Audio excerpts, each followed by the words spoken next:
ನಮಸ್ತೆ ವೀಕ್ಷಕರೇ, ನಿತ್ಯ ಜ್ಯೋತಿರ ವಾಸ್ತು ಭವಿಷ್ಯ ವಿಶೇಷ ನೇರ ಪ್ರಸಾರ ಕಾರ್ಯಕ್ರಮಕ್ಕೆ ಸ್ವಾಗತ. ನಾನು ಚಿತ್ರಶ್ರೀ. ವೃಶ್ಚಿಕ ರಾಶಿಯ ವಿಚಾರಕ್ಕೆ ಸಂಬಂಧಪಟ್ಟಂತೆ ಇವತ್ತಿನ ಸಂಚಿಕೆಯಲ್ಲಿ ಜುಲೈ ತಿಂಗಳ ಭವಿಷ್ಯವಾಣಿ ಅಥವಾ ಮಾಸ ಭವಿಷ್ಯವನ್ನು ನೋಡ್ತಾ ಹೋಗೋಣ. ವೃಶ್ಚಿಕ ರಾಶಿಯವರು ಯಾವುದಾದ್ರೂ ಒಂದು ಹೊಸ ಕೆಲಸಕ್ಕೆ ಕೈ ಹಾಕ್ತಾ ಇದ್ದೀವಿ ಅಥವಾ ನಮಗೆ ಏನೋ ಒಂದು ಕೆಲಸ ಆಗಬೇಕಾಗಿದೆ ಅಥವಾ ಒಂದು ಫ್ಲ್ಯಾಟ್ ತಗೊಳ್ಳೋದು, ಮನೆ ಕಟ್ಸೋದು, ಸೊ ಈ ರೀತಿಯಾಗಿ ಏನೇ ಕೆಲಸಗಳು ಆಗೋದಿದ್ರೂ ಜುಲೈ ತಿಂಗಳಿನಲ್ಲಿ ನೀವು ಮಾಡ್ಕೊಳ್ಬೇಕಾ ಅಥವಾ ಬೇಡವಾ, ಇದಕ್ಕೆ ಸಂಬಂಧಪಟ್ಟಂತೆ ಗುರುಜಿಗಳು ಮಾಹಿತಿಯನ್ನು ತಿಳಿಸ್ತಾರೆ. ಮೊದಲನೇದಾಗಿ ಅವರನ್ನ ಕಾರ್ಯಕ್ರಮಕ್ಕೆ ಸ್ವಾಗತಿಸೋಣ. ಖ್ಯಾತ ಜ್ಯೋತಿಷಿಗಳು, ಖ್ಯಾತ ಸಂಖ್ಯಾಶಾಸ್ತ್ರಜ್ಞರು ಮತ್ತು ಪಂಚಭೂತ ವಾಸ್ತು ತಜ್ಞರಾದ ಶ್ರೀ ಮಂಜುನಾಥ್ ಗುರುಜಿಗಳು. ಗುರುಜಿ ನಮಸ್ತೆ, ಕಾರ್ಯಕ್ರಮಕ್ಕೆ ಸ್ವಾಗತ. ಆದಿತ್ಯಾಯ ಚ ಸೋಮಾಯ ಮಂಗಳಾಯ ಬುಧಾಯ ಚ ಗುರು ಶುಕ್ರ ಶನಿರ್ಭಾಷ ರಾಹುವೇ ಕೇತುವೆ ನಮಃ. ಗುರುಜಿ, ಹಿಂದಿನ ಸಂಚಿಕೆಯಿಂದಲೂ ಸಹ ನಾವು ಜುಲೈ ತಿಂಗಳ ಮಾಸ ಭವಿಷ್ಯಕ್ಕೆ ಸಂಬಂಧಪಟ್ಟಂತೆ ತುಲಾರಾಶಿಯವರೆಗೂ ನೋಡಿದ್ವಿ. ಇವತ್ತಿನ ಸಂಚಿಕೆಯಲ್ಲಿ ವೃಶ್ಚಿಕ ರಾಶಿಯವರಿಗೆ ಬಹುಮುಖ್ಯವಾಗಿ ಯಾವುದೋ ಒಂದು ನವಗ್ರಹಗಳ ಗೋಚರ ಯಾವ ರೀತಿಯಾಗಿ ಆಗ್ತಾ ಇದೆ, ಅದರ ಒಂದು ಆಧಾರದ ಮೇಲೆ ರಾಶಿ ಫಲ ಕಂಪ್ಲೀಟ್ ಆಗಿ ಏನು ಹೇಳ್ತಾ ಇದೆ ಗುರುಜಿ, ಮತ್ತು ಆಚರಣೆಯ ಭಾಗವಾಗಿ ಏನು ಮಾಡ್ಕೊಳ್ಬೇಕು ವೃಶ್ಚಿಕ ರಾಶಿಯವರು?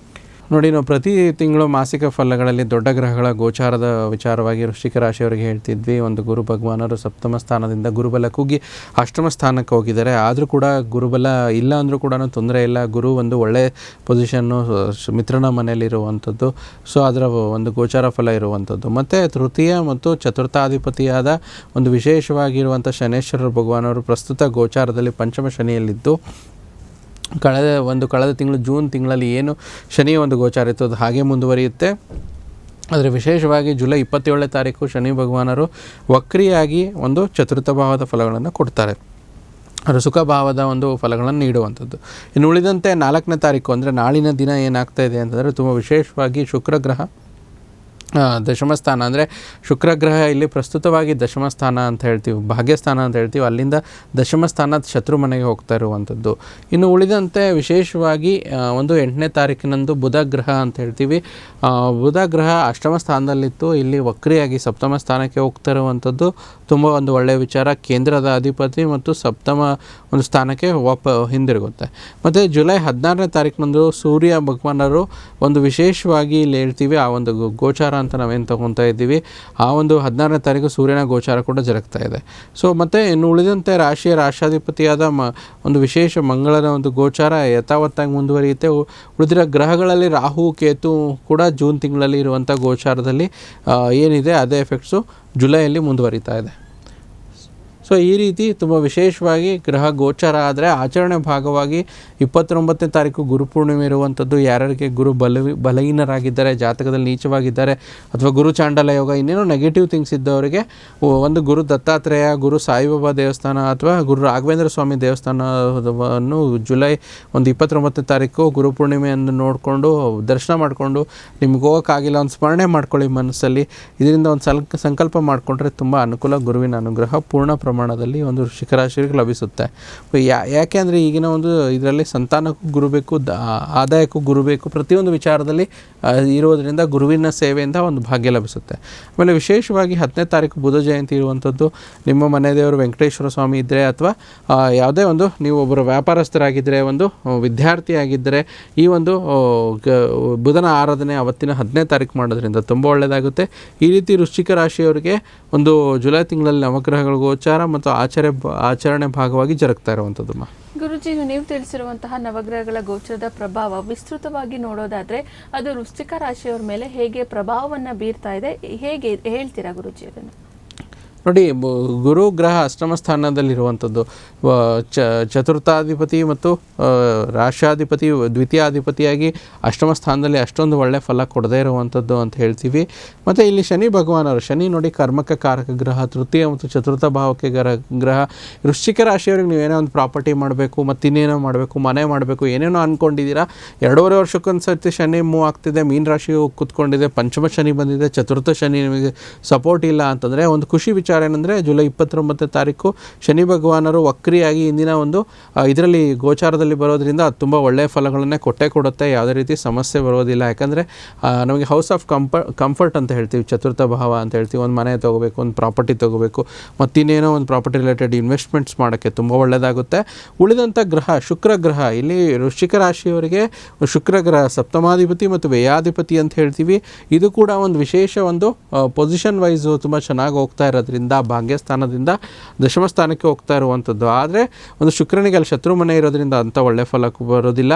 ಮತ್ತು ಬುಧ ಗ್ರಹದಿಂದ ತುಂಬ ಒಂದು ಒಳ್ಳೆ ಫಲಗಳನ್ನು ಅನುಭವಿಸ್ಬೋದು ಅಂತ ಹೇಳ್ತೀವಿ ವೃಶ್ಚಿಕ ರಾಶಿಯವರ ವಿಚಾರವಾಗಿ. 16ನೇ ತಾರೀಕಿನಂದು ತುಂಬ ವಿಶೇಷವಾಗಿ ಸೂರ್ಯ ಭಗವಾನರು ಒಂದು ಗೋಚಾರ ತುಂಬ ಒಳ್ಳೆ ರೀತಿ ಆಗ್ತಾ ಇರುವಂಥದ್ದು. ದಶಮಾಧಿಪತಿಯ ಗೋಚಾರ ಅಂತ ಹೇಳ್ತೀವಿ. ಸೂರ್ಯ ದಶಮ ಅಂದರೆ ಹೌಸ್ ಆಫ್ ಜಾಬ್ ಅಂತ ಹೇಳ್ತೀವಿ, ಹೌಸ್ ಆಫ್ ಒಂದು ಗೌರ್ಮೆಂಟ್ ಅಂತ ಹೇಳ್ತೀವಿ. ಇಲ್ಲಿ ಅಷ್ಟಮ ಸ್ಥಾನದಲ್ಲಿದ್ದು ಪ್ರಸ್ತುತ ಭಾಗ್ಯ ಭಾವದಲ್ಲಿ ಬರೋದ್ರಿಂದ ಎಲ್ಲವನ್ನು ಪುಷ್ ಮಾಡ್ಕೊಂಡು ಮುಂದೆ ಹೋಗುವಂಥ ಒಳ್ಳೆಯ ಯೋಗ ಸೂರ್ಯನಿಂದ ಉತ್ಪತ್ತಿ ಆಗ್ತಿರುವಂಥದ್ದು. ಮತ್ತು ರಾಶಾಧಿಪತಿ ಮಂಗಳ ಆಗಿರ್ಬೋದು, ರಾಹುಕೇತು ಬದಲಾವಣೆ ಮಾಡಲ್ಲ. ಆದರೆ ಮಂಗಳ ಗ್ರಹ ಸಪ್ತಮ ಸ್ಥಾನದಿಂದ ನೇರ ದೃಷ್ಟಿ ರಾಶಾಧಿಪತಿ ಮೇಲೆ ಬೀರೋದ್ರಿಂದ ತುಂಬ ಹೆಚ್ಚಿನ ಅನುಕೂಲತೆಗಳು ಜರುಗುವಂಥದ್ದು. ಗುರುಜಿ, ರಾಷ್ಟ್ರಾಧಿಪತಿ ಗೋಚಾರ ಯಾವ ಸ್ಥಿತಿಯಲ್ಲಿ ಆಗ್ತಾ ಇದೆ? ಇದರಿಂದ ಎಷ್ಟು ಅನುಕೂಲತೆಗಳನ್ನು ವೃಶ್ಚಿಕ ರಾಶಿಯವರು ಪಡೆದುಕೊಳ್ತಾ ಇದ್ದಾರೆ? ನೋಡಿ, ರಾಷ್ಟ್ರಾಧಿಪತಿಯ ಗೋಚಾರ ಸಪ್ತಮ ಸ್ಥಾನದಲ್ಲೇ ಆಗ್ತಿರುವಂಥದ್ದು. ಇದು ತುಂಬ ಒಳ್ಳೆಯದು ಅಂತ ಹೇಳ್ತೀವಿ. ಯಾಕಂದರೆ ಸಪ್ತಮ ಸ್ಥಾನ ಅಂದರೆ ಕೇಂದ್ರ ಸ್ಥಾನ ಅಂತ ಹೇಳ್ತೀವಿ. ಕೇಂದ್ರ ಸ್ಥಾನದಲ್ಲಿ ಆಗೋದ್ರಿಂದ ಎಲ್ಲ ಒಂದು ಒಳ್ಳೆಯ ಸದಾವಕಾಶಗಳು ಸಿಗುವಂಥದ್ದು. ಮತ್ತು ಗುರುವಿನಿಂದನೂ ಕೂಡ ಒಳ್ಳೆಯ ಗೋಚಾರ ನಾವು ಎಕ್ಸ್ಪೆಕ್ಟ್ ಮಾಡ್ಬೋದು.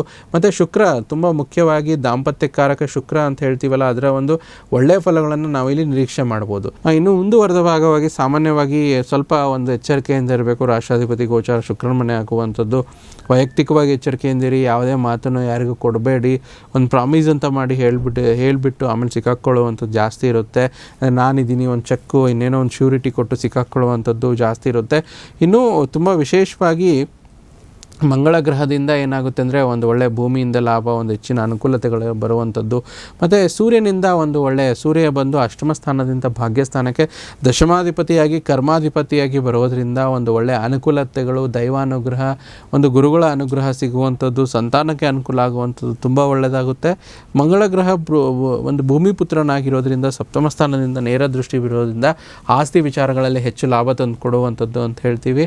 ಮತ್ತು ಇಲ್ಲಿ ಗೋಚಾರದಲ್ಲಿ ಏನಾಗ್ತಾ ಇದೆ ಅಂದರೆ ಅಷ್ಟಮ ಗುರುವಿನ ಜೊತೆಗೆ ಸೂರ್ಯನ ಗೋಚಾರ ಆಗ್ತಿದೆ. ಇದರಿಂದ ಏನಾಗುತ್ತೆ ಅಂದರೆ ಒಂದು ಗೌರ್ಮೆಂಟ್ ರಿಲೇಟೆಡ್, ಸೂರ್ಯ ಅಂದರೆ ಅಧಿಕಾರಕ್ಕೆ ಕಾರಕ ಗ್ರಹ ಅಂತ ಹೇಳ್ತೀವಿ. ಅದರಲ್ಲೂ ಗೌರ್ಮೆಂಟ್ ರಿಲೇಟೆಡ್ ಏನಾದ್ರು ಕೆಲಸ ಕಾರ್ಯಗಳಿದ್ದರೆ, ನೀವೊಂದು ಟೆಂಡರ್ ಹಾಕ್ಕೊಂಡಿದ್ದೀರಾ, ಮತ್ತೇನೇನೋ ವರ್ಕ್ಸ್ ಮಾಡಿಸಿದ್ದೀರಾ, ಬಿಲ್ ಪಾಸ್ ಆಗಿಲ್ಲ, ಈ ಒಂದು ಮಾಸದಲ್ಲಿ ಅದರ ಅನುಕೂಲ ಹೆಚ್ಚಾಗಿರುತ್ತೆ. ಸಾಮಾನ್ಯವಾಗಿ ನೋಡೋದಾದರೆ ಅತ್ಯಂತ ಶುಭದಾಯಕ ಫಲಗಳು ಬರುತ್ತೆ. ಭಾಗ್ಯಸ್ಥಾನದಲ್ಲಿ ಬಂದಾಗ ದೇವಾಲಯಗಳ ದರ್ಶನ, ಸಾಧು ಸಂತರ ಆಶೀರ್ವಾದಗಳನ್ನು ಪಡೆದುಕೊಳ್ಳುವಂಥದ್ದು, ಕೆಲಸ ಕಾರ್ಯಗಳಲ್ಲಿ ಹೆಚ್ಚಿನ ಜಯಪ್ರಾಪ್ತಿ ಆಗುವಂಥದ್ದು, ಕುಟುಂಬದಲ್ಲಿ ನೆಮ್ಮದಿ ವಾತಾವರಣ ನೆಲೆಸುತ್ತೆ. ಮತ್ತು ವಿದ್ಯಾರ್ಥಿಗಳಿಗೆ ಓದಿನಲ್ಲಿ ಹೆಚ್ಚಿನ ಆಸಕ್ತಿ ಇರುವಂಥದ್ದು, ಒಳ್ಳೆಯ ಅಂಕಗಳು ಬರುತ್ತೆ. 9 ಬಂದು house of long distance travel ಅಂತ ಹೇಳ್ತೀವಿ. ಅದಕ್ಕೆ ವಿದೇಶಿ ಪ್ರಯಾಣ, ಹೆಚ್ಚಿನ ಒಂದು ನೌಕರಿಗಾಗಿ ಹೋಗುವಂಥದ್ದು, ಇನ್ನೇನೋ ಒಂದು ವಿದೇಶಿ ಪ್ರಯಾಣಕ್ಕೆ ತುಂಬ ಅನುಕೂಲ ಆಗುತ್ತೆ. ಆಸ್ತಿ ತೃಪ್ತಿದಾಯಕವಾಗಿರುತ್ತೆ. ಸರ್ಕಾರಿ ಕೆಲಸ ಕಾರ್ಯಗಳಲ್ಲಿ ಜಯಪ್ರಾಪ್ತಿ ಆಗುತ್ತೆ. ನೂತನ ಕೆಲಸಕ್ಕೆ ಯಾರಾದರೂ ಅಪ್ಲೈ ಮಾಡಿದ್ರೆ ಈ ಒಂದು ವೃಶ್ಚಿಕ ರಾಶಿಯವರಿಗೆ ಖಂಡಿತ ಒಳ್ಳೆಯದಾಗುತ್ತೆ. ಮತ್ತು ಈ ವೃಶ್ಚಿಕ ರಾಶಿಯ ವಿಶೇಷ ಒಂದು ರೈತರ ಅವರಿಗೆ ವ್ಯವಸಾಯ ಕ್ಷೇತ್ರದಲ್ಲಿ ಅತ್ಯಂತ ಶುಭಕಾರಿ. ಒಂದು ಹಣ್ಣು, ತರಕಾರಿ, ಬಾಳೆಹಣ್ಣು, ಈ ಸಣ್ಣ ಪುಟ್ಟ ವ್ಯಾಪಾರಸ್ಥರಿಗೆ ಒಳ್ಳೆ ಲಾಭ ಇರುವಂಥದ್ದು. ಈ ಒಂದು ಮಾಸ ಒಂದು ವೃಶ್ಚಿಕ ರಾಶಿಯವರಿಗೆ ಒಳ್ಳೆ ಸಂತಸ ತಂದು ಕೊಡುತ್ತೆ. ಧನಪ್ರಾಪ್ತಿ, ಅದರಲ್ಲೂ ವಿಶೇಷವಾಗಿ ಪಾರ್ಟ್ನರ್ಶಿಪ್ ಬಿಸ್ನೆಸ್ ಮಾಡ್ತಾರಲ್ವ, ಪಾಲುದಾರಿಕೆಯಲ್ಲಿ ತುಂಬ ಹೆಚ್ಚಾಗಿ ಅನುಕೂಲ ಆಗುತ್ತೆ. ನೂತನ ಕೆಲಸ ಸಿಕ್ಕರೆ ಕೂಡ ಅಕ್ಸೆಪ್ಟ್ ಮಾಡ್ಕೊಳ್ಳಿ. ಜವಾಬ್ದಾರಿ ಜಾಸ್ತಿ ಇದ್ದರೂ ಕೂಡ ಮುಂದುವರಿಸಿ, ತುಂಬ ಚೆನ್ನಾಗಿರುತ್ತೆ. ಕೆಲಸದಲ್ಲಿ ಅದೃಷ್ಟದ ಮಾಸ ಅಂತಲೇ ಹೇಳ್ಬೋದು. ಶ್ರಮ ಪಟ್ಟರೆ ಖಂಡಿತ ಚೆನ್ನಾಗಾಗುತ್ತೆ. ಮತ್ತು ಬಂಡವಾಳ ಹೂಡಿಕೆಗೆ ಅತ್ಯಂತ ಶುಭವಾದ ಮಾಸ. ದೀರ್ಘಕಾಲಿಕ ಹೂಡಿಕೆಗಳಿಗೆ ಕೂಡ ನಿಮಗೆ ಲಾಭ ತಂದುಕೊಡುವಂಥ ಮಾಸ. ಸಂಗೀತ, ಕಲೆ, ಕ್ರೀಡೆಗಳಲ್ಲಿ ಹೆಚ್ಚಿನ ಆಸಕ್ತಿ, ಪ್ರೋತ್ಸಾಹ, ಅನುದಾನ ಸಿಗುವಂಥದ್ದು. ಮತ್ತು ಸ್ವಲ್ಪ ಎಚ್ಚರಿಕೆ ಇರಬೇಕು. ಬಂಡವಾಳಕ್ಕೆ ಹೂಡಿಕೆಯ ವಿಚಾರದಲ್ಲಿ ಸ್ವಲ್ಪ ಏನಾದರೂ ಏರುಪೇರುಗಳು ಆಗುವಂಥದ್ದಾಗಿರುತ್ತೆ. ಸ್ವಲ್ಪ ಬಂಧುಗಳ ಆಗಮನದಿಂದ, ರಿಲೇಟಿವ್ಸ್ ಕಡೆಯಿಂದ ಸ್ವಲ್ಪ ಒಂದು ಏನೇ ಇದ್ದರೂ ಕೂಡ ಅಪ್ಸ್ ಆ್ಯಂಡ್ ಡೌನ್ಸ್ ಇರುತ್ತೆ. ರಿಯಲ್ ಎಸ್ಟೇಟ್ ವ್ಯವಹಾರಗಳು ತುಂಬ ಚೆನ್ನಾಗಿರುತ್ತೆ. ಸ್ವಲ್ಪ ಕಿರಿಕಿರಿಗಳು ಆಗುವಂಥದ್ದು, ಎಚ್ಚರಿಕೆಯಿಂದಿರಿ. ಇದೊಂದು ಈ ರೀತಿ ಒಂದು ರಾಷ್ಟ್ರಾಧಿಪತಿಯ ಒಂದು ಗೋಚಾರ ಮತ್ತು ವಿಸ್ತೃತ ಒಂದು ಪ್ರಭಾವ ಆಗಿರುವಂಥದ್ದು.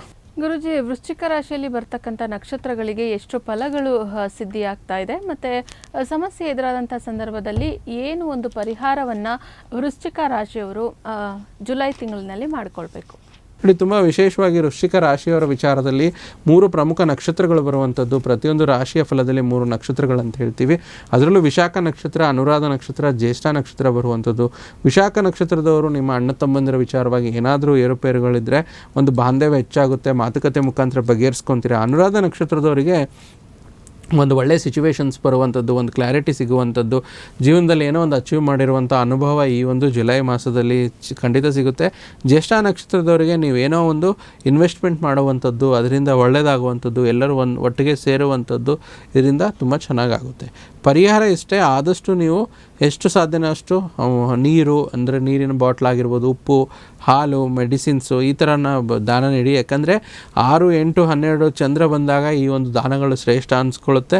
ಮತ್ತು ಮಂಗಳವಾರದಂದು ಆದಷ್ಟು ಆಂಜನೇಯ ಸ್ವಾಮಿಯ ಆರಾಧನೆ ಮಾಡ್ಕೊಳ್ಳಿ, ಮತ್ತು ಬೆಣ್ಣೆ ಅಲಂಕಾರ ಮಾಡಿಸಿ, ತುಳಸಿ ಕೊಟ್ಟು ಅರ್ಚನೆ ಮಾಡಿಸ್ಕೊಂಬನ್ನಿ.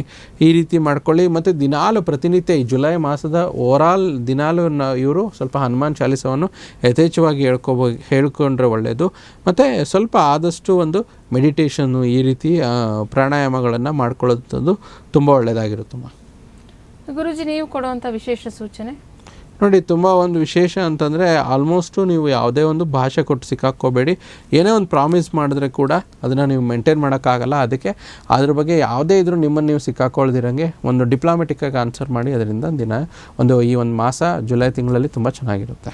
ನೋಡಿದ್ರಲ್ಲ ವೀಕ್ಷಕರ, ವೃಶ್ಚಿಕ ರಾಶಿಯ ವಿಚಾರಕ್ಕೆ ಸಂಬಂಧಪಟ್ಟಂತೆ ಕಂಪ್ಲೀಟ್ ಆಗಿ ನೀವೇನು ಜುಲೈ ತಿಂಗಳಲ್ಲಿ ಏನು ಮಾಡಬೇಕು, ಏನು ಮಾಡಬಾರ್ದು, ಏನು ಮಾಡಿದ್ರೆ ಏನು ತೊಂದರೆ ಉಂಟಾಗುತ್ತೆ, ಇದೆಲ್ಲದನ್ನು ಗುರುಜಿಗಳು ತಿಳಿಸ್ಕೊಟ್ಟಿದ್ದಾರೆ. ಗುರುಜಿ ಇಷ್ಟೊತ್ತು ನಮ್ಮ ಜೊತೆ ಇದ್ದು ಜುಲೈ ತಿಂಗಳ ಕಂಪ್ಲೀಟ್ ಮಾಸ ಭವಿಷ್ಯವನ್ನು ವೃಶ್ಚಿಕ ರಾಶಿಯವರಿಗೆ ತಿಳಿಸ್ಕೊಟ್ಟಿದ್ದಾರೆ. ಜೊತೆಗೆ ನಿಮ್ಮ ಒಂದು ವಿಶೇಷ ಸೂಚನೆಯನ್ನು ಕೂಡ ತಿಳಿಸ್ಕೊಟ್ಟಿದ್ದಾರೆ. ಗುರುಜಿ, ಧನ್ಯವಾದಗಳು. ಕೃಷ್ಣಾರ್ಪಣಮಸ್ತು. ವೀಕ್ಷಕರೇ, ಗುರೂಜಿಗಳನ್ನು ನೀವು ನೇರವಾಗಿ ಭೇಟಿಯಾಗಬೇಕು ಅಂದರೆ ಗುರೂಜಿಗಳು ಬೆಂಗಳೂರಿನಲ್ಲೂ ಲಭ್ಯ ಇರ್ತಾರೆ, ತುಮಕೂರಿನಲ್ಲೂ ಲಭ್ಯ ಇರ್ತಾರೆ, ಹಾಗೆ ಕಲಬುರಗಿನಲ್ಲೂ ಕೂಡ ಲಭ್ಯ ಇರ್ತಾರೆ. ನೀವು ಸಹ ನೇರವಾಗಿ, ಅಂದರೆ ನಿಮಗೆ ಸ್ಕ್ರೀನ್ ಮೇಲೆ ಡಿಸ್ಪ್ಲೇ ಆಗ್ತಾ ಇದೆ, ಅದು ಗುರೂಜಿಗಳ ಮೊಬೈಲ್ ಸಂಖ್ಯೆ ಆಗಿರುತ್ತೆ. ನಿಮ್ಮ ಯಾವುದೇ ಸಮಸ್ಯೆಗಳಿರಲಿ, ವಾಸ್ತುವಿಗೆ ಸಂಬಂಧಪಟ್ಟಂತೆ ಆಗಿರ್ಬೋದು, ಅಥವಾ ಪ್ರೀತಿ ಪ್ರೇಮ, ಈ ಯಾವುದೇ ವಿಚಾರಕ್ಕೆ, ಕುಟುಂಬ ಸಮಸ್ಯೆ ಆಗಿರ್ಬೋದು, ಈ ಏನೇ ವಿಚಾರಕ್ಕೆ ಸಂಬಂಧಪಟ್ಟಂತೆ ಗುರೂಜಿಗಳನ್ನು ನೀವು ನೇರವಾಗಿ ಭೇಟಿಯಾಗಿ ಪರಿಹಾರವನ್ನು ತಿಳ್ಕೊಳ್ಬೋದು. ಹಾಗೆ ನೆನ್ಪಿಡಿ, ಗುರೂಜಿಗಳು ಸೂಚಿಸುವಂಥ ಪರಿಹಾರ ಬೇಗನೆ ಒಳ್ಳೆ ರಿಸಲ್ಟ್ ಕೂಡ ಕೊಡುತ್ತೆ. ಹಾಗೆ ಇವತ್ತಿನ ಸಂಚಿಕೆಯನ್ನು ಇಲ್ಲಿಗೆ ಮುಗಿಸ್ತಾ ಇದ್ದೀವಿ. ಮತ್ತೊಂದು ಸಂಚಿಕೆಯಲ್ಲಿ ಸಿಗೋಣ. ನೋಡ್ತಾ ಇರಿ ಪ್ರಗತಿ ಟಿವಿ, ಇದು ನಿಮ್ಮಿಂದ ನಿಮಗಾಗಿ.